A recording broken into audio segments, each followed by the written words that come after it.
Welcome to RMCA Bishop's spiritual message for Christian character formation. Let us begin this small reflection with a short prayer. O my God, strengthen my faith. May I hope with greater certainty. May I love with greater ardor. May I have greater sorrow. In the name of the Father, and of the Son, and of the Holy Spirit. Amen.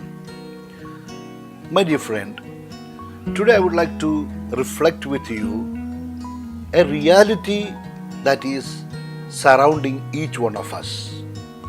The world is so selfish that each person evaluates the merit of something from the point of advantage for oneself, irrespective of the suffering of the poor or the other. The loss of someone is understood as gain for somebody. Something is spoiled and stinking, but it becomes manure for something else. The death of the parents is considered one of the ways of inheriting the family property. The death of a son is not a problem for the mother as long as it brings tears to the daughter-in-law. This is accepted by many as something that cannot be avoided. Now, in this context, what Pope Francis said is very relevant. He speaks from the point of view of the rights of the laborer. Pope Francis said, "This virus spreads by thinking that life is better if it is better for me, and that everything is fine if it is fine for me." And so we begin and end by selecting one person over another, rejecting the poor, sacrificing those who have been left behind on the so-called altar of progress. It is a truly elitist dynamic of building up new elites at the cost of discarding many people and many peoples.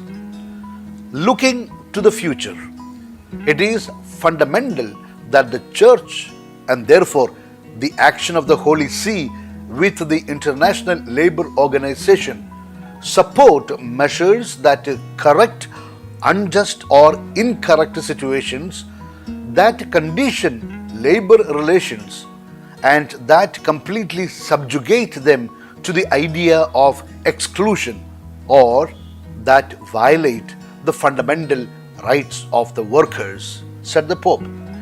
He noted that we have been reminded by the pandemic COVID-19 that there are no differences or boundaries between those who suffer. We are all fragile and at the same time all of great value. We hope that what is happening around us will shake us to our core. The time has come to eliminate inequalities, to cure the injustice that is undermining the health of the entire human family. So, my dear friend, there is a saying, if you go alone, you can go faster, but if you go along, you can go far. It is always better to have collective efforts for doing good, be it in the family, be it in the church, be it in the society. That is how we can rebuild the church again. Please join me in my humble prayer for you. Let us pray.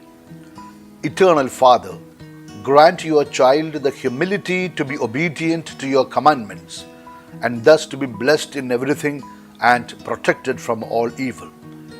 Lord Jesus, keep your child close to the church, your mystical body, and give courage to defend her faithfully. O Holy Spirit, kindle in this your child the fire of faith faith in one Creator God, in one Savior Jesus, in one holy Catholic and Apostolic Church, and in universal brotherhood. Now, my dear, I give you my apostolic blessing. May Almighty God bless you, the Father, the Son, and the Holy Spirit.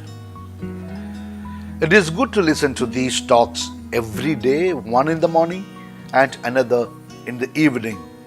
You will be blessed. Wish you all the good things in life. Yours in the mission of the church, Bishop Franco Mullakkil.